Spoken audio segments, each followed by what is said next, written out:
ನಮಸ್ಕಾರ ಸ್ನೇಹಿತರೆ, ಪ್ರಪಂಚಕ್ಕೆ ಸ್ವಾಗತ. ನಾನು ಸುಮಾ. ನಾನು ಚೆನ್ನಾಗಿದ್ದೀನಿ. ನೀವೆಲ್ಲ ಹೇಗಿದ್ದೀರಾ? ನೀವು ಚೆನ್ನಾಗಿದ್ದೀರಾ ಅಂತ ಅಂದ್ಕೊಂಡಿದ್ದೀನಿ. ನಾನಿವತ್ತು ನಿಮಗೆ ನಮ್ಮ ಉಡುಪಿಯಲ್ಲಿ ಮಾಡೋ ಒಂದು ಟ್ರೆಡಿಷ್ನಲ್ ತಿಂಡಿ ಪತ್ರೊಡೆ ಅದರದ್ದು ರೆಸಿಪಿನ ಹೇಳ್ಕೊಡ್ತಾ ಇದ್ದೀನಿ. ನೋಡಿ, ಅದಕ್ಕೆ ಈ ರೀತಿ 1 ಲೋಟ ಅಕ್ಕಿ ಮತ್ತು 2 ಸ್ಪೂನ್ ಉದ್ದಿನ ಬೇಳೆನ 3 ಗಂಟೆಗಳ ಕಾಲ ನೆನೆಸಿ ಇಡಬೇಕು. ಆಮೇಲೆ ಈ ಕಡೆ ಅದು ರುಬ್ಬಕ್ಕೆ ಏನೇನಂತಂದರೆ 2 ಸ್ಪೂನ್ ಧನಿಯಾ, ಹಾಗೆ 1 ಸ್ಪೂನ್ ಜೀರಿಗೆ, 1/4 ಸ್ಪೂನ್ ಮೆಂತೆ, ಒಂಚೂರು 4-5 ಒಣಮೆಣಸು. ಅದು ಖಾರ ಬೇಕಾದ್ರೆ ಜಾಸ್ತಿ ಹಾಕೋಬೋದು. ಹಾಗೆ ಹುಣಸೆ ಹಣ್ಣು, ಕಾಯಿ, ಬೆಲ್ಲ ಇದಿಷ್ಟು ಮತ್ತು ಉಪ್ಪು ಇದಿಷ್ಟನ್ನು ಸಹ ರುಬ್ಬಕ್ಕೆ ನೀವು ತಗೊಳ್ಬೇಕು. ಕಾಯಿ ಬೆಲ್ಲ ಆಮೇಲೆ ಮತ್ತೊಂದು ಸರಿ ಸ್ವಲ್ಪ ಮೇಲಿಂದ ಹಾಕಲಿಕ್ಕೂ ಬೇಕಾಗತ್ತೆ. ಇದಿಷ್ಟು ಈಗ ಅಕ್ಕಿ ಮತ್ತು ಉದ್ದಿನ ಬೇಳೆ ಜೊತೆ ರುಬ್ಕೊಳ್ಳಿಕ್ಕೋಸ್ಕರ. ಈ ಕಡೆ ನಾವು ಒಂದು ಪಾತ್ರೆಯಲ್ಲಿ ಸ್ವಲ್ಪ ನೀರು ಹಾಕಿಬಿಟ್ಟು ಅದನ್ನು ಬಿಸಿ ಮಾಡಲಿಕ್ಕೆ ಒಂದು ಕಡೆ ಇಟ್ಕೊಳ್ಬೇಕು. ಅಷ್ಟರೊಳಗೆ ಈ ಕಡೆ ರುಬ್ಕೊಂಡು ಬರಬೇಕು. ನಾವು ಅದಷ್ಟನ್ನು ರುಬ್ಕೊಳ್ತೀವಲ್ವ, ಎಲ್ಲದನ್ನು ಹೊಟ್ಟೆ ಮಸಾಲೆ, ಅಕ್ಕಿ ಎಲ್ಲ ರುಬ್ಬೇಕು. ಈ ಕಡೆ ಇದು ನೋಡಿ, ಮಂಗಳೂರು ಸ್ಟೋರಲ್ಲೆಲ್ಲ ಸಿಗುತ್ತೆ. ಇದಕ್ಕೆ ಕೆಸುವಿನ ಎಲೆ ಅಂತ ಹೇಳ್ತಾರೆ, ಕೊಲೋಕೇಸಿಯಾ ಅಂತ ಇಂಗ್ಲೀಷಲ್ಲಿ ಹೇಳ್ತಾರೆ. ನೋಡಿ, ಇದನ್ನೆಲ್ಲ ಈ ರೀತಿ ನಾನು ಹಿಟ್ಟನ್ನು ರುಬ್ಕೊಂಡು ಬಂದೆ. ಹೀಗೆ ಚೆನ್ನಾಗಿ ಆ ಎಲೆನ ತೊಳೆದು ಆ ದಂಟು ಮೇಲಿರುತ್ತಲ್ಲ ಅದನ್ನು ಕಿತ್ತಾಕ್ಬಿಡಬೇಕು. ಅದು ಸ್ವಲ್ಪ ಫೋಲ್ಡ್ ಮಾಡೋಕ್ಕೆಲ್ಲ ಆಗಲ್ಲ ಮತ್ತು ತುಂಬ ತೊರ್ಸುತ್ತೆ. ಅದನ್ನೆಲ್ಲ ಹೀಗೆ ನೋಡಿ 1 ಬೈ 1 ಒಂದ್ರ ಮೇಲೆ ಒಂದು ಈ ಥರ ಇಟ್ಕೊಂಡು ಹಿಟ್ಟನ್ನೆಲ್ಲ ಹಚ್ಕೊಳ್ಬೇಕು. ಇದನ್ನೇ ಇನ್ನೊಂದು ಥರನೂ ಮಾಡ್ತಾರೆ, ಫೋಲ್ಡ್ ಮಾಡಿ ಒಂಥರ ಸಿಲಿಂಡ್ರಿಕಲ್ ಶೇಪಲ್ಲಿ ಕಟ್ ಮಾಡಿ ವಡೆ ಥರನೂ ಮಾಡ್ತಾರೆ. ಬಟ್ ಇದು ತುಂಬ ಪಾಪ್ಯುಲರ್ ವೇ, ಟ್ರೆಡಿಷನಲ್ ವೇ, ಮೊದಲಿಂದ ಈ ಥರ ಮಾಡೋದು ನಮಗೆ ಗೊತ್ತಿದೆ.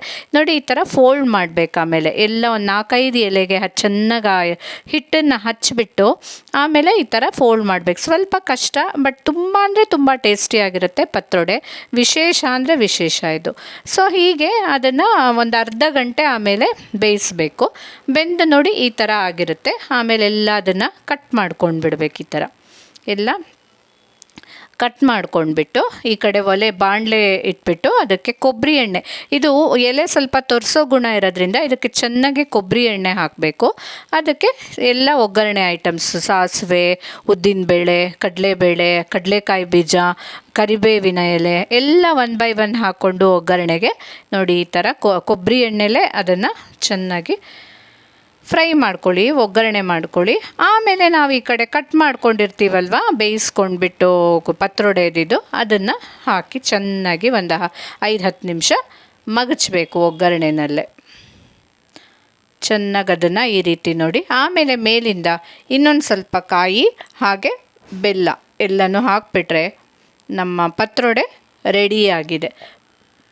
ತುಂಬ ಅಂದರೆ ತುಂಬ ಟೇಸ್ಟಿಯಾಗಿರುತ್ತೆ. ಟ್ರೆಡಿಷನಲ್ ವೇ ಇದು. ಮಾಡಿ ನೀವು ಖಂಡಿತ ಮಾಡಿ ನೋಡಿ. ಮಂಗಳೂರು ಸ್ಟೋರಲ್ಲಿ ಸಿಗುತ್ತೆ ಈ ಥರ ಎಲೆಗಳು. ತುಂಬಾ ವಿಶೇಷವಾಗಿರುತ್ತೆ. ನಾವು ಈ ಥರ ತಿಂದೇ ಇರೋದಿಲ್ಲ ಅಲ್ವಾ, ಹಾಗಾಗಿ ಖಂಡಿತ ಮಾಡಿ ನೋಡಿ. ಹಾಗೆ ನಿಮ್ಗೆ ಇಷ್ಟ ಆದರೆ ಇದನ್ನು ಲೈಕ್ ಮಾಡಿ, ಶೇರ್ ಮಾಡಿ, ಕಮೆಂಟ್ ಮಾಡಿ.